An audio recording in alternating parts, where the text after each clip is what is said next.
Un Français sur 3 ne se sent pas en sécurité aujourd'hui face à un policier. L'affaire George Floyd aux États-Unis a exacerbé un sentiment évidemment déjà présent en France, celui d'une fracture entre citoyens et forces de l'ordre. Des forces de l'ordre accusées aujourd'hui de racisme et de violence. Ce sont les reproches qui ont été répétés hier et qu'on a entendus dans les rues de France. Des manifestations à Nantes, à Paris, à Bordeaux, à Marseille. 23 000 personnes au total qui manifestaient pour réclamer justice, pour dénoncer ce qu'ils estiment être du racisme et de la violence de la part des policiers. Le débat, les faits très précis dans un instant avec nos invités. Mais d'abord, les symptômes de ce malaise avec Elisa Trana.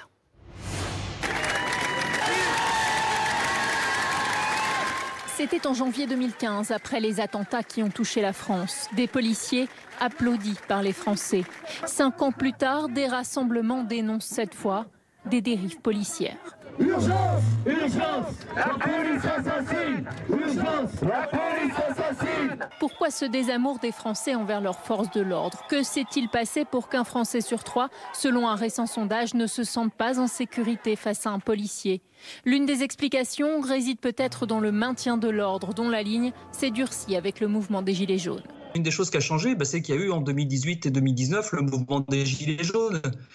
Et qu'on a bien vu que la violence policière n'était pas réservée au fond aux habitants des quartiers avec des images de nuit, des voitures qui brûlent de très loin, etc. Des manifestants ont en effet été blessés par des coups de matraque ou des tirs de flashball. En face, des policiers choqués, désemparés, victimes de la violence de certains manifestants.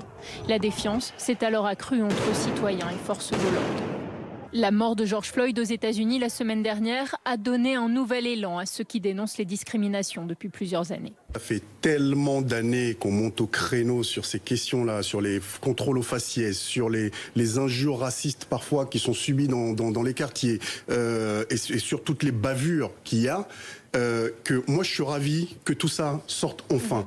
Le racisme dans la police, des cas isolés, assurent les syndicats. De son côté, le ministre de l'Intérieur a rappelé qu'il n'y avait pas d'impunité pour les dérives policières. Chaque excès, chaque mot et expression raciste feront l'objet d'enquêtes et de sanctions, selon Christophe Castaner. Alors comme toujours dans l'affaire suivante, on va reprendre les faits, on va essayer de comprendre ce malaise avec nos invités. Camille Chaise, bonjour, merci d'être avec nous. Vous êtes la porte-parole du ministère de l'Intérieur. Avec nous également Christian Sonroyer, bonjour. Vous êtes le président de l'association des hauts fonctionnaires de la police nationale, ancien patron, pour simplifier, de la police de l'agglomération parisienne, des SPAP comme on disait pour ceux qui connaissent. Et puis Jérôme Guil, bonjour, merci d'être avec nous. Vous êtes directeur général et membre fondateur de l'association Espoir 18. Vous travaillez avec les jeunes du 18e, du 19e arrondissement et notamment sur cette question du lien police-jeunesse, mais pas que. On va parler de tout ça, on va parler du racisme, des accusations contre la police. D'abord, je voudrais qu'on, en guise d'introduction, peut-être avoir votre sentiment et peut-être à vous, Christian Sonroyer. Je donnais ce chiffre pour commencer. Un Français sur 3 dit aujourd'hui ne pas se sentir en sécurité face à un policier. Avant même de rentrer dans tout ce qu'on va pouvoir se dire, en tant que grand flic que vous êtes, ça vous fait quoi? De la peine? Ça vous choque? Ça me peine, ça me désole. Et je voudrais dire, comme Talleyrand, là, tout ce qui est excessif devient insignifiant. Et on ne peut pas essayer de construire quelque chose sur des clichés. Alors c'est un ressenti, donc il faut le combattre, il faut essayer de ramener des vérités, c'est ce qu'on va peut-être essayer de faire, hein, mais c'est vrai que c'est désolant parce que la police est une belle maison qui ne mérite pas cela, hein. Normalement, moi dans mon entourage, je vois plus de gens qui me disent du bien des policiers, du bien de la police, hein, on a besoin d'elle, enfin, on en reparlera, mais effectivement, tous les propos que j'ai entendus dernièrement, je les trouve très excessifs et très injustes. Et d'ailleurs, le ministère de l'Intérieur publie ce matin une étude pour contrebalancer les chiffres aussi. Vous dites-vous, 85% des Français ont une bonne image des forces de l'ordre. Alors des études, il y en a de nombreuses. Il y en a qui sont diligentées, commandées par des médias. Il y en a qui sont réalisées par l'administration pour évoluer dans les politiques publiques, faire évoluer les politiques publiques. C'est bien notre objectif. Et effectivement, on en a publié une qu'on a initiée il y a très longtemps, en début 2019, et qui a été réalisée par des chercheurs indépendants, je tiens à le dire, pour nous aider à faire évoluer les choses, à mieux comprendre ce lien entre la police et la population dans le cadre de cette politique de police de sécurité du quotidien que met en place le ministre de l'Intérieur. Donc voilà, des études, il y en a un certain nombre. On est toujours sur des taux entre 70, 85% de personnes qui se disent apprécier le travail de la police, mais il y a toujours une frange de la population, effectivement, qui la regarde avec défiance. Donc il faut travailler sur cette frange-là, qu'elle soit de 10, de 15%, j'allais dire, peu importe, il faut écouter le ressenti de la population, c'est très important, il faut en tenir compte, notamment dans la formation des forces de l'ordre, policiers, gendarmes et même sapeurs-pompiers, parce que les choses évoluent, les gens ont des besoins peut-être de sécurité qui évoluent. Par exemple, là, les gens, quand on les interroge, ils nous parlent très souvent d'accessibilité et de disponibilité de la police. Ils veulent pas forcément une police proche d'eux, pas forcément une police même à leur écoute, mais ils veulent cette accessibilité quand ils ont besoin d'eux. Ils veulent qu'elle soit là, que ce soit par des téléservices ou en attendant pas trop longtemps au commissariat. Alors on va revenir évidemment sur tout ça et on va finalement laisser un peu tomber les chiffres parce que ce qui est certain, c'est qu'il y a un malaise. 23 000 personnes hier. Et ce qui était frappant hier, c'est que c'était pacifiste. C'est qu'il n'y a pas eu quasiment de débordement. C'était des gens qui avaient des convictions, qui avaient envie d'être là, qui avaient envie de dire « nous, on a un problème avec la police ». Vous avez des jeunes qui ont manifesté en début de semaine, qui peut-être y sont allés encore hier. Qu'est-ce qu'ils vous disent? Pourquoi ils étaient là hier? Qu'est-ce qu'ils avaient envie de dire? Alors, nous, les jeunes de notre structure Espoir 18, on travaille avec eux sur ce sujet-là parce que vous avez parlé de différentes études. Nous-mêmes, on a fait des études qui ont été reconnues par le Fonds interministériel de prévention de la délinquance dans les meilleures pratiques rapport police-population.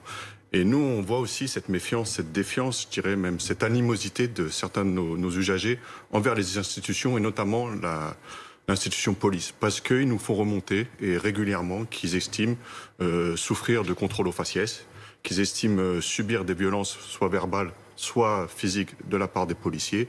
Et donc aujourd'hui, ils ont l'impression de pouvoir s'exprimer, de pouvoir avoir une voix, donc ils en profitent. Ils se sentent victimes de racisme? Quand on dit contrôle aux faciès, c'est ça qu'il y a derrière? Ah oui, en tout cas, c'est des remontées qui nous sont faites régulièrement. Nous, ça fait plusieurs années qu'on travaille sur ce sujet-là.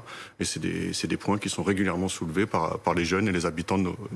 Et je vous dirais, à force de travailler sur ce sujet-là, ce qu'on s'est aussi rendu compte, c'est que malheureusement, c'est pas que sur nos territoires que ces retours sont là. C'est un serpent de mer, le contrôle aux faciès. On en parle depuis toujours, depuis 40 ans. Enfin, Christian, vous avez été dans la police il y a 40 ans. Enfin, on en a toujours parlé. Ça a toujours été ça. Mais on n'est jamais arrivé jusqu'à ces extrémités, cette espèce de cassure entre la police et une partie de la population. Et on précise que le défenseur des droits, Jacques Toubon, cette semaine, dit qu'il faut une traçabilité de ces contrôles pour qu'on arrête de contrôler 10 fois dans la même journée une même personne, souvent à cause de sa couleur de peau. Christian Sonrier et Camille Chaise. Moi, par exemple, pour cette affaire, ils sont trop personnalisés, mais je me souviens quand même avoir eu connaissance de ces problématiques du 12e, où on avait des gens qui, de façon répétée, allaient dans des endroits et nuisaient évidemment à la tranquillité publique. Alors, ils ont eu le malheur de les appeler des indésirables. La justice, d'ailleurs, à l'époque, avait fait une enquête. L'IGPN, qui est sans concession, avait beaucoup enquêté, et il n'y avait pas de délit réellement constitué. Et aujourd'hui, si vous lisez le rapport, ce qu'on reproche surtout, c'est aux policiers d'avoir dit qu'ils allaient loger des indésirables, et que déjà, dans le mot indésirable, il y avait de la discrimination. Mais allez expliquer ça aux gens qui appelaient sur le 17 tous les jours pour dire que leur vie était infernale. C'est toute la difficulté de ce métier. Pour alimenter, parce que ça a été une des vraies questions de la semaine, la question du racisme dans la police. Il ne s'agit pas de dire que la police est raciste, et je crois que personne, et même les gens qui défilent hier, ne disent pas ça. Disent il y a des éléments racistes dans la police. Je voudrais qu'on écoute un extrait de témoignage d'une policière, justement, que BFM TV a pu rencontrer cette semaine, et qui livre elle-même sa vision des choses. J'ai été séduite par les valeurs de la police, sur le papier. Et une fois en uniforme, ça a été très compliqué, dès le début. Dès les premiers jours d'école, ça a été des propos racistes, dès le début, du type moi j'ai envie de rentrer CRS pour casser du bougnoul. Voilà, je me suis posé la question de savoir si j'avais fait le bon choix de rentrer à la police. Parce que la bougnoul, comme ils l'appellent, c'était moi aussi, ayant des origines maghrébines. Camille Chaise, en fait, la question qu'on se pose, c'est est-ce que sur ces éléments qui peuvent tenir ces propos, qui peuvent conduire une policière à avoir ses propres paroles extrêmement fortes et donc à être blessée par ses propres collègues, est-ce qu'on fait assez le ménage? Est-ce qu'aujourd'hui, d'ailleurs, un policier ose dire Elle a osé parler à visage couvert, elle n'osera pas citer ses collègues. C'est très compliqué, on imagine, dans la police, de pouvoir dire « je suis victime de mes propres collègues qui ont des propos racistes à mon encontre ». Ce qu'elle évoque, c'est totalement inacceptable, d'autant plus quand ça se passe en école, qui est un lieu où il faut préserver nos jeunes et les former, et notamment travailler avec eux sur toutes ces valeurs. Donc c'est totalement inacceptable. Ce qu'il faut savoir, c'est que depuis 2018, dans la police comme dans la gendarmerie, on a mis en place des dispositifs pour signaler les faits discriminatoires, notamment le racisme, mais pas seulement, le sexisme, et on y reviendra. Et ça marche? Tout à l'heure, le faire? peut-être. L'homophobie, tout ceci est malgré tout lié, et ça serait intéressant qu'on puisse l'évoquer ensemble. Mais donc on a des plateformes de signalement, d'ailleurs gérées par nos inspections police et gendarmerie, où n'importe quel policier, n'importe quelle policière peut signaler les faits. Il y a une étude avec la hiérarchie, avec la police des polices. Mais il y en a des beaucoup, ça marche, les gens osent le faire, parce que c'est aussi oser le faire. Oui, alors on peut le faire, effectivement, c'est très simple, c'est un signalement en ligne. Voilà, sauf qu'à un moment, il faut, j'allais dire, vouloir ne plus être anonyme, donc il faut aussi assumer les faits qu'on dénonce. Donc ça peut être un frein pour certains policiers, certains gendarmes, pour dénoncer ces faits de discrimination, mais c'est important parce que si on veut mener une enquête, si on veut qu'il y ait des sanctions, si on veut que certaines personnes soient évincées de leurs fonctions et mises en retrait de certaines missions, il faut les dénoncer. Et je vous disais tout à l'heure que pour moi, c'est quand même lié au sexisme, à la lutte contre l'homophobie, qui est importante aussi dans notre institution. Tout ce qui est de nature à ouvrir finalement la police et la gendarmerie sur la société, ça fait du bien. Et c'est pour ça aussi qu'on travaille avec des associations de citoyens. Vous parliez d'école de police là tout à l'heure. Est-ce que vous allez changer des choses au vu de ce qui se passe en ce moment, de l'actualité? Est-ce que vous allez changer des choses dans les écoles de police, revoir un petit peu la formation? Le dernier sujet pour les sous-officiers qui passent le concours d'officier, sur le racisme, il remonte à 2013. La dernière fois qu'on a consulté des gens qui passaient le concours d'officier, j'ai un ami qui le passe et je travaille avec lui, c'est un sujet en 2013 qui dit voilà, vous êtes officier, on vous rapporte des propos comme ceux que nous a de cette jeune femme tout à l'heure. Qu'est-ce que vous faites en tant qu'officier? Alors 2013, dernier sujet 2013. 2013, c'est une date charnière, et en 2014, c'est le nouveau code de déontologie qui a entraîné dans la police et la gendarmerie toute une campagne, notamment de formation à la lutte contre ce phénomène. Alors, il faut savoir que dans la police notamment, les élèves gardiens de la paix, ils ont des socles fondamentaux importants. C'est environ 31 heures passées pour développer les questions de contrôle d'identité, notamment les questions de contrôle 31 heures sur toute la formation? Sur toute la formation. C'est pas énorme non plus. 31 heures, si, c'est beaucoup. Et il y a aussi 26 heures sur la déontologie. Donc, ça fait plus de 2 semaines entières à développer ces questions. C'est beaucoup. Après, il y a aussi des formations continues. Donc, probablement, il y a des évolutions en perspective. Il y a des propositions qui sont faites. Mais la formation, pour nous, c'est un socle important. Et aussi le matériel, c'est tout bête, mais depuis quelques années, on développe le port des caméras. On les appelle les caméras piétons, qui permettent de filmer les contrôles d'identité dans une volonté d'apaisement. Et on sait que ça fonctionne bien. Donc, dans le cadre de la police du sécurité du quotidien, on les développe. Elles arrivent sur le terrain, elles continuent à se développer. Et ça, c'est une bonne chose pour apaiser ces contrôles. Christian Sonrier, votre association a fait un rapport justement pour travailler sur ces questions globales, violence et policiers. La violence reçue, la violence supposée aussi des policiers. Vous faites beaucoup de propositions. On va en prendre quelques-unes, notamment sur la question de la formation, parce que vous en parlez. Vous parlez de la déontologie. Est-ce que 31 heures, 2 semaines, c'est vraiment suffisant quand on voit qu'aujourd'hui ça ne marche pas? Est-ce qu'il ne faut pas revoir ce quota? Alors nous, si vous avez lu effectivement le travail effectué par un groupe présidé d'ailleurs par un ancien directeur central de la sécurité publique, vous avez remarqué qu'on a bien sûr la formation initiale qui doit contenir des tas de modules de la sorte, mais c'est surtout ensuite la formation continuée, comme on l'appelle maintenant.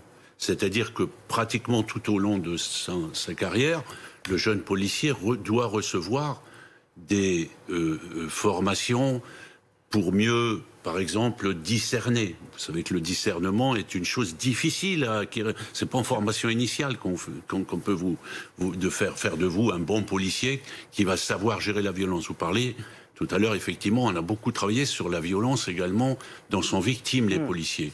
Alors non pas pour dire, comme ils sont eux-mêmes victimes de la violence, qui est une violence qui malheureusement touche toute la société, mais les policiers sont victimes, surtout dans des quartiers effectivement très difficiles, des jeunes policiers pas très bien aguerris sont victimes de la violence.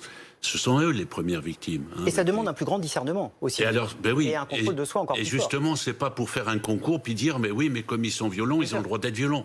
Mais c'est pour, on prône d'ailleurs, vous avez remarqué, un observatoire de la violence dont sont victimes les policiers, pour mieux la connaître, mieux la cerner, et justement mieux former au quotidien nos policiers à gérer ces situations conflictuelles, qui sont très difficiles. Et justement, au cœur d'une situation conflictuelle, il y a la parole. Ça semble un grand mot quand je dis comme ça, mais je pense que c'est très important de parler des mots et de la façon dont on se parle. En préparant cette émission, vous me disiez, il y a la question du tutoiement aussi, assez basique. Mais ça veut dire que vos jeunes, quand ils se font contrôler, on les vous voit pas, on les tutoie. Comment on se parle entre un policier et un jeune, concrètement, dans la vraie vie sur le terrain? Déjà, moi, je voudrais signaler le nombre d'actions qu'on met en place pour que justement ce dialogue sans rapport d'autorité se passe. Je pense que c'est important déjà d'accompagner les acteurs associatifs à mener ce type d'action. On organise des visites, on organise des repas, on organise des découvertes des différentes brigades de la police, que ce soit les brigades motocyclistes. On parlait de formation, on a une action, nous, symbolique à Espoir 18. On intervient à chaque nouveau policier qui arrive sur le 18e et 19e arrondissement. On a des jeunes, des familles qui viennent présenter le quartier, leur dire, voilà, vous arrivez dans tel quartier, voilà comment ce quartier, voilà les acteurs du quartier. C'est le dialogue concret, positif que vous installez. Qui viennent montrer les jeunes, voilà, moi j'ai fait des chantiers humanitaires, voilà la richesse de ces quartiers.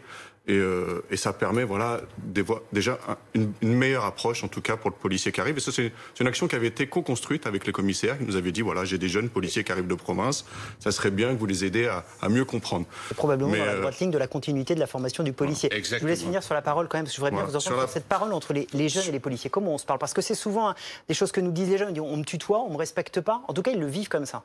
Moi, sur la parole, je vous dirais, depuis qu'on bosse sur ce travail-là, on a certains jeunes qui leur vision a changé vis-à-vis de la police, parce qu'à force de dialoguer, justement, vous pouvez comprendre qu'un policier, la vie de policier, n'est pas toujours facile. Ils ont des horaires décalés, certains vivent en colocation, certains sont déracinés parce qu'ils viennent de province. Donc, c'est bien le problème. Voilà, on s'est rendu compte, oui, c'est bien un des problèmes. Certains jeunes ont avancé dans leur, ou même famille, dans leurs préjugés ou méconnaissances qu'ils pouvaient avoir. Mais aujourd'hui, après, je dirais, 7-8 ans qu'on bosse sur ce sujet-là, on voit aussi un impact négatif. C'est-à-dire que les constats qu'on avait faits, nous, au début, que j'ai cités au début de contrôle aux faciès, moi, vous les appelez comme vous voulez, mais en tout cas, c'est ces violences qui sont montées. Malheureusement, ces constats-là, et avec le confinement, ils sont encore plus ressortis. Donc, c'est vrai que moi, c'est compliqué des fois, parce que j'ai des jeunes, j'ai des partenaires avec qui on travaille de longue date, et à un moment, ils se disent, mais tout ce travail de dialogue, tout ce qu'on instaure, mais là, on a l'impression que ça n'a jamais servi. Est-ce que ça, voilà, donc c'est vrai que c'est un travail de longue haleine, mais c'est plus que le dialogue de tutoiement. Moi, je dis, c'est un moment, quelle politique, quelle volonté institutionnelle la police ou l'État voudra. Parce qu'aujourd'hui, nous, on a eu 5 commissaires en 5 ans, 3 commissaires en 5 ans, pardon, excusez-moi. Il y a un turnover. C'est sûr. Il n'y a pas une doctrine, il n'y a pas un guide quand il y a un nouveau. Je voudrais juste un point précis, le tutoiement. Le tutoiement, c'est interdit, c'est totalement interdit, c'est dans notre code de déontologie, c'est spécifié noir sur blanc, voilà, tout comme une tenue vestimentaire négligée, tout comme le fait d'être impoli ou discourtois avec une personne qu'on accueille, ça ne fait pas un pli, j'allais dire. Juste pour revenir sur ce que dit monsieur qui est très important, c'est notre moteur, c'est vraiment ce dialogue et ce lien avec la population dans les commissariats. Quand on y arrive, effectivement, on participe par exemple à des réunions de quartier où on rencontre les habitants et pour les commissariats, pour les policiers de terrain, c'est hyper important de comprendre leur territoire, d'échanger avec les gens, de connaître sa population et les enjeux de délinquance.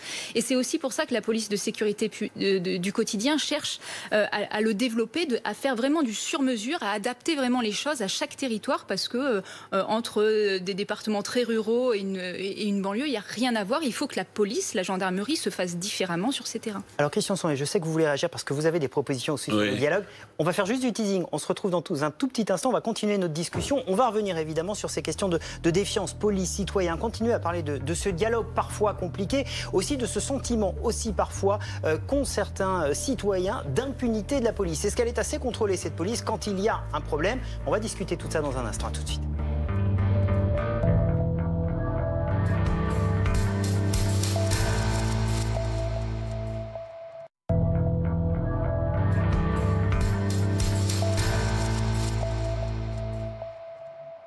Soyez les bienvenus si vous nous rejoignez sur BFM TV. Vous regardez Affaires suivantes, le magazine qui décrypte chaque semaine l'actualité police-justice. Et on poursuit notre réflexion avec nos invités et Dominique, évidemment, pour comprendre cette défiance, ce fossé qui s'est creusé entre une partie de la population et nos forces de l'ordre.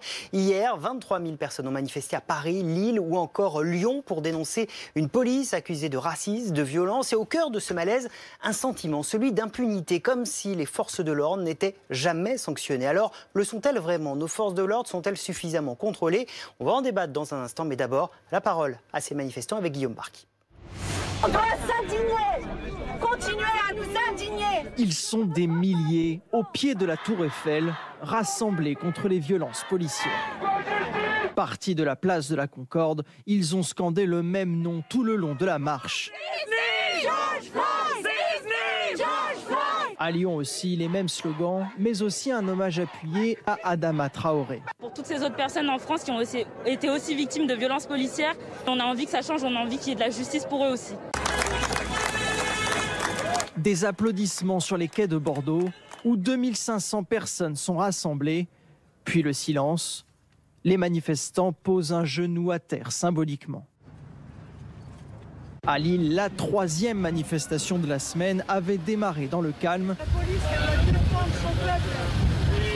Ils veulent massacrer ou l'éborgner. Mais malgré l'interdiction, certains tentent de rejoindre le centre-ville. Vous êtes totalement interdit de rentrer en centre-ville.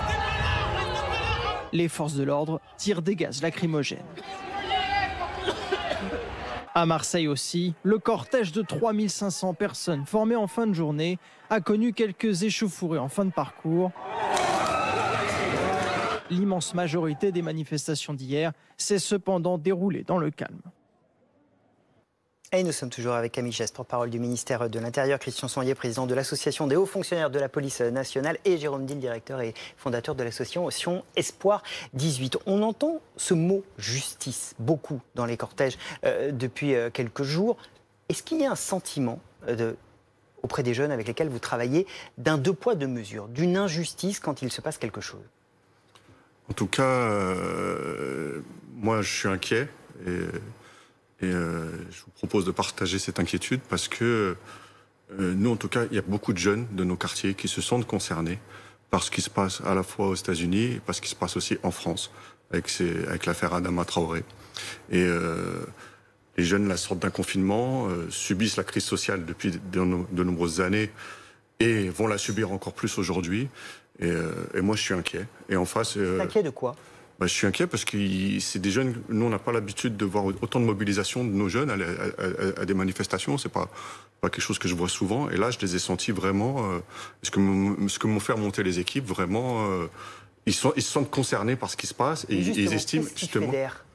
Alors, ce qui fédère, un sentiment d'injustice. Voilà, un sentiment d'injustice. Faut dire, par exemple, pour l'affaire Adama, ça revient souvent. Ça fait 4 ans que ça arrivé. Il n'y a toujours pas eu de décision de justice. C'est ce qui remonte des jeunes et des habitants. Il y a ce que je vous ai dit aussi, qui remontait ces histoires de contrôle aux faciès. Ils sont contrôlés régulièrement. Donc, c'est ce qui nous remonte, les jeunes de nos quartiers. Donc ça, aujourd'hui, comme elle a dit à Sa Traoré, il y a une voix. Ils ont une voix, ils ont l'impression d'avoir une voix et de pouvoir s'exprimer. Mais Jérôme Dil, on n'est pas que dans un problème finalement de rapport avec la police, de racisme, on est aussi, vous l'avez dit, dans un problème de désœuvrement, de jeunes qui n'ont plus rien à faire, qui n'ont pas de travail. C'est quand même très compliqué. Ça n'est pas que le problème de la police, c'est un vrai problème social et général, et bien plus large. Je dirais aussi dans nos quartiers, parce qu'on fait souvent le focus sur les jeunes qui n'ont pas de boulot, qui posent des problèmes dans nos quartiers. Moi, ça fait 20 ans qu'on a créé l'association et 30 ans qu'on y travaille. J'ai beaucoup de jeunes avec des très beaux parcours. J'ai des jeunes médecins, j'ai des jeunes qui ont réussi et qui sont aussi dans ces manifestations. Donc, c'est pas que des jeunes qui subissent la crise sociale, c'est une partie de ces quartiers-là qu'ils estiment clairement que la police, que la justice n'a pas fait son travail et qui ont envie de l'exprimer aujourd'hui. Voilà, c'est un débat qu'on a beaucoup eu pendant les Gilets jaunes, en tout cas qui a interrogé beaucoup les Français. Est-ce que quand un policier faillit, est-ce que quand il insulte, est-ce que quand il a un comportement raciste, est-ce que quand il commet des violences illégitimes, il est vraiment sanctionné? Est-ce que ça le suit? Est-ce que véritablement il y a une procédure? Les Français en doutent de ça, et ceux qui sont dans la rue, probablement ils en doutent, et c'est pour ça qu'il y a ce sentiment d'injustice. Alors ce qu'il faut voir, c'est qu'il faut un début de quelque chose. Donc il faut des doutes sur quelque chose qui s'est passé sur la voie publique, que ce soit des violences, que ce soit des mots racistes ou inappropriés. Donc quand il y a des doutes, il y a une réaction de l'administration, de la police, et il y a une enquête qui est déclenchée. Et quand l'enquête apporte des preuves, là la justice est rendue, il y a des sanctions, soit d'ordre judiciaire, soit d'ordre administratif. Ça c'est mécanique, tous les policiers et les gendarmes le savent, et c'est très bien comme ça, dans un état de droit, que la police et la gendarmerie soient ainsi contrôlées. Je voudrais dire aussi que... Vous confirmez, pardon, en 2019, plus de 20% de plaintes déposées auprès de l'IGPN et d'enquêtes menées auprès des policiers. Alors, je n'ai pas l'augmentation, mais c'est environ 1500 enquêtes judiciaires par an pour la police des polices. C'est beaucoup plus qu'en 2018. Il faut voir aussi le contexte. Dans un contexte, bien sûr. Dans un contexte de gilets jaunes. Il faut voir le contexte de maintien de l'ordre qui entraîne effectivement des suspicions de violences illégitimes qui nécessitent des enquêtes et des enquêtes qui sont longues. C'est pour ça que la justice met du temps à être rendue. Je voudrais quand même dire que nous, policiers, gendarmes, on est les premiers à vouloir que la justice soit rendue pour que nos policiers, nos gendarmes soient blanchis, soient condamnés, parce que c'est notre fierté aussi en tant que policiers et gendarmes qu'il y ait des suites judiciaires. Moi, j'ai tous mes collègues qui font bien leur travail tous les jours sur le terrain. Quand ils voient les débats médiatiques, quand ils voient les mots de haine qu'on entend sur les réseaux sociaux ou dans les manifestations, ça les touche personnellement. Comment tous les soirs prendre son travail, tous les matins, tous les week-ends aller travailler, quand on sent qu'on n'a pas le soutien d'une partie de la population? Et nous, notre moteur, c'est l'amour, le soutien de la population qui sait qu'on les protège. On risque tous les jours notre vie. On a des morts, des blessés chaque année. Et donc, on a besoin de ce soutien. Et c'est pour ça que je tiens à redire qu'une majorité de la population continue à soutenir sa police, mais qu'il faut continuer à travailler avec nos détracteurs, avec ceux pour qui le dialogue est rompu, parce qu'il faut qu'on arrive à résoudre ce problème. Mais la plupart de la population soutient malgré tout notre police, et c'est pour ça qu'on va travailler tous les jours. Est-ce qu'il y a aussi un problème peut-être de management dans les entreprises, quand il y a des problèmes ou des doutes au regard de le management? Est-ce qu'il y a un problème de management aujourd'hui avec nos forces de l'ordre, où on ne leur met peut-être pas assez la pression, où on ne leur rappelle peut-être pas qu'il faut bien respecter une déontologie? Est-ce qu'il y a un peu de laisser-aller? Je ne parlerai pas de problème de management, parce que je pense qu'il est de qualité, mais je pense qu'on a peut-être un problème au niveau de la hiérarchie intermédiaire, de l'encadrement. Et peut-être qu'aujourd'hui, tout à l'heure on disait qu'il fallait connaître le territoire, il faut avoir des policiers connus et reconnus. Et là, il faut qu'il y ait un chef local qui ait, à mon avis, beaucoup plus de pouvoir, qui soit plus responsabilisé. Parce que lui, il connaît, on parlait du tutoiement, il va connaître le tutoiement qui sera plutôt affectif et de bon père de famille. Et donc ce chef, il va pouvoir effectivement jouer sur ces sensibilités-là. Malheureusement, souvent maintenant, l'ordre, il est donné d'une station directrice, etc. Dans ce domaine-là, on peut sans doute progresser. Et on travaille à la fidélisation, justement, dans les quartiers. Dans ces quartiers-là, il faut être connu et reconnu. Je voudrais vous montrer une image, parce qu'elle a interpellé beaucoup de Français. Je vous redonne la parole, mais peut-être sur cette image d'ailleurs. Ce sont les images des États-Unis. On ne va pas comparer nos deux polices, elles fonctionnent très différemment. Mais dans les moments de tension, on a vu ces quelques images de policiers, de militaires américains qui sont venus se mettre à genoux, pour reprendre le geste des manifestants, qui sont venus donner des poignées de main. On a presque le sentiment, les cultures ne sont pas les mêmes, mais on a quand même le sentiment qu'en France, on ne pourrait plus voir ça. On l'a jamais vu. On l'a jamais vu. Oui, puis enfin, excusez-moi, mais moi je pense que ça c'est peut-être aussi de la communication, etc. Mais ça marche, moi je peux vous dire, puisque moi je pense qu'il y a surtout un état d'esprit. Et par exemple dans nos forces de police, vous pouvez pas savoir l'honneur qu'on a eu quand il y a quelques décennies, on a été amené, ça faisait sourire au début, d'afficher une déclaration des droits de l'homme dans le hall du commissariat de police. C'est tout un état d'esprit. Ensuite, et j'espère que ça perdure, mais on nous a demandé, on a pris l'initiative, moi quand j'étais en fonction avec les policiers parisiens, avec le préfet de police Gaudin, je me souviens qu'on avait demandé à ce qu'il y ait la petite fiche du code de déontologie qui soit portée par les policiers. Je peux vous assurer que nos jeunes policiers ne souriaient pas, ils mettaient ça avec les photos d'ailleurs des êtres chers, vous savez, dans la casquette ou bien dans leur petite poche. Il y a même mieux, quand on recevait nos nouveaux policiers, on leur faisait lire, on leur lisait la belle phrase, la belle lettre du préfet Grimaud en 68. Vous vous souvenez qu'il frapper un homme à terre, c'est se frapper soi-même, etc.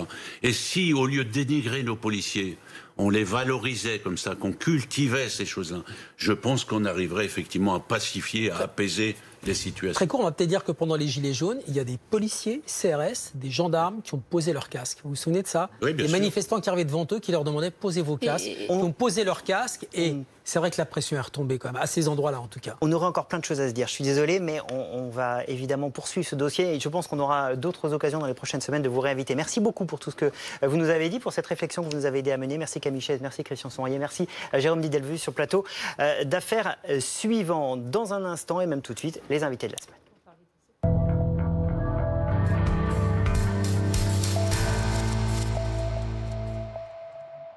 Des dizaines de plaintes ont déjà été déposées, des plaintes de soignants qui estiment avoir été exposés au Covid-19 sans protection suffisante. Plaintes de familles aussi qui veulent comprendre pourquoi leur mère, leur grand-mère sont décédées en EHPAD. La justice va se pencher sur la gestion par le gouvernement de la crise sanitaire. Mais avant ça, une commission d'enquête parlementaire va enquêter. Connaîtra-t-on la vérité sur la gestion de cette crise? On en débat sur ce plateau dans un instant avec nos invités. Mais d'abord, sur quoi va enquêter cette commission d'enquête parlementaire? On voit ça avec Elisa Trada. Y a-t-il eu des défaillances dans la gestion de la crise du coronavirus? Les bonnes décisions ont-elles été prises? Sur quel point la France doit-elle s'améliorer? La commission d'enquête de l'Assemblée nationale va passer au crible l'action de l'État ces derniers mois. Le Premier ministre se tient prêt à répondre aux questions de la trentaine de députés de tous bords qui la composent. Vous trouverez toujours le gouvernement, M. Abad, Monsieur le Président, prêt à répondre aux questions qui se posent, en essayant d'expliquer la situation telle que nous l'avons vécue. 3 sujets majeurs au menu des députés, les masques, le dépistage et les EHPAD. La France disposait-elle d'un stock suffisant de masques? Pourquoi le gouvernement est-il passé d'un discours sur l'inutilité du masque à une recommandation forte de celui-ci, s'interroge le vice-président de la commission. Je voudrais qu'on dise, voilà, on manque de masques en France. Et donc, parce qu'on manque de masques, on doit d'abord les donner au personnel soignant, à celles et ceux qui sont face aux personnes fragiles. Plutôt que de dire non, mais le masque, on n'en a pas besoin, ne vous inquiétez pas, ce n'est pas forcément le meilleur mécanisme de protection. Le manque de matériel de protection s'est fait ressentir notamment dans les EHPAD. Plus de 10 000 morts. Pourquoi? Olivier Véran, Agnès Buzyn seront entendus. Le rapporteur Éric Ciotti évoque également l'audition de tous les ministres de la Santé depuis 2005.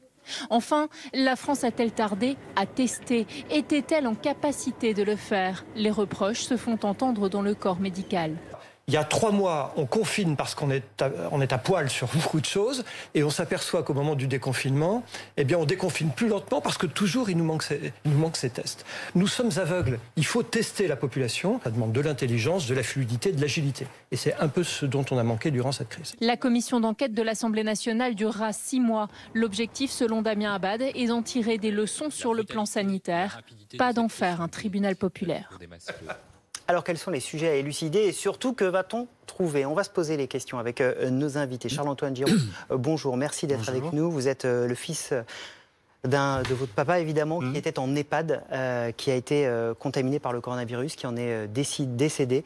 Vous avez décidé de porter plainte. Alors, le coronavirus, ça restera à prouver. C'est évidemment ce que vous allez nous expliquer dans un instant. Merci en tout cas d'être là pour nous livrer votre témoignage qui est forcément difficile aujourd'hui, mais qui est important pour qu'on sache la vérité. À vos côtés, Fabrice Dividio, bonjour. Vous êtes avocat du collectif C19. C'est le collectif notamment de médecins qui ont décidé d'attaquer certaines personnalités pour comprendre ce qui s'est passé. Et puis avec nous, Philippe Vigier, bonjour. Merci d'être avec nous. Vous êtes député d'Eure-et-Loir, membre de la commission d'enquête parlementaire sur le Covid-19. Cette commission d'enquête qui, dans les prochains jours, va donc commencer son travail pour notamment nous expliquer ce qui s'est passé sur les masques, le dépistage et les EHPAD. On va peut-être commencer justement par les EHPAD. Peut-être nous raconter ce qui s'est passé avec votre papa rapidement. Votre papa qui est donc décédé. Il est décédé le 3 avril dernier.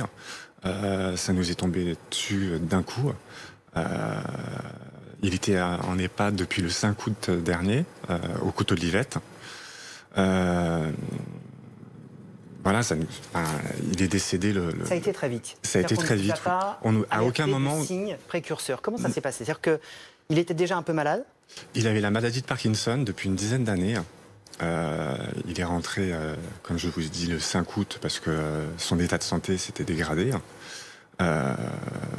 Et pendant le confinement, on prenait de temps en temps des nouvelles.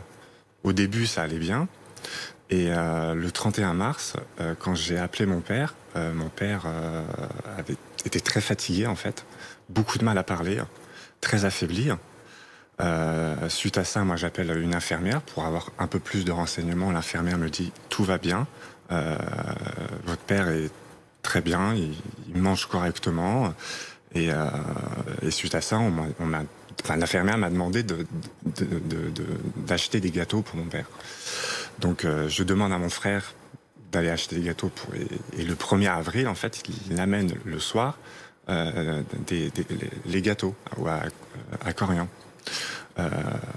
Il croise un responsable de l'établissement qui me dit, qui dit à mon frère que tout va bien, votre père il va bien, la gestion de la crise est gérée complètement.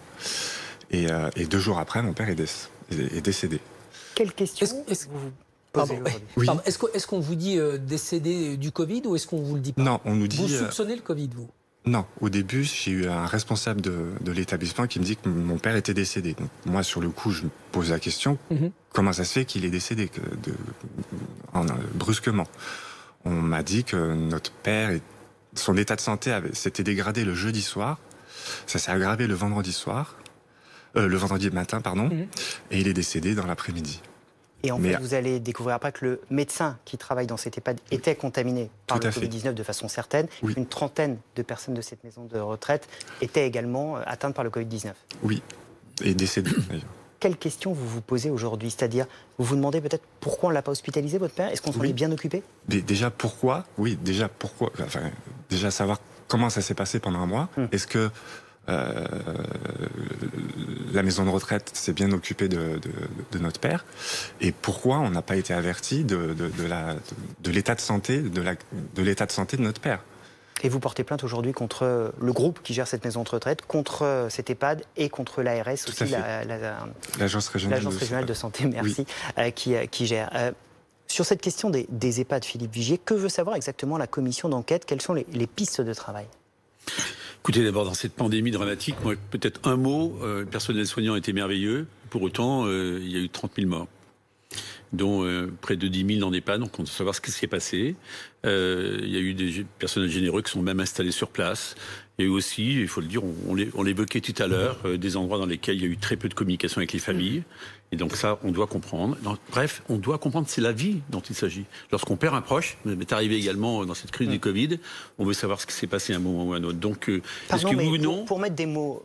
Beaucoup de Français se posent la question et se disent, et c'est peut-être la vôtre, est-ce qu'à un moment, il n'y a pas eu des consignes de données pour dire les personnes âgées, on les laisse en EHPAD, on ne les emmène pas dans les hôpitaux qui sont déjà surchargés?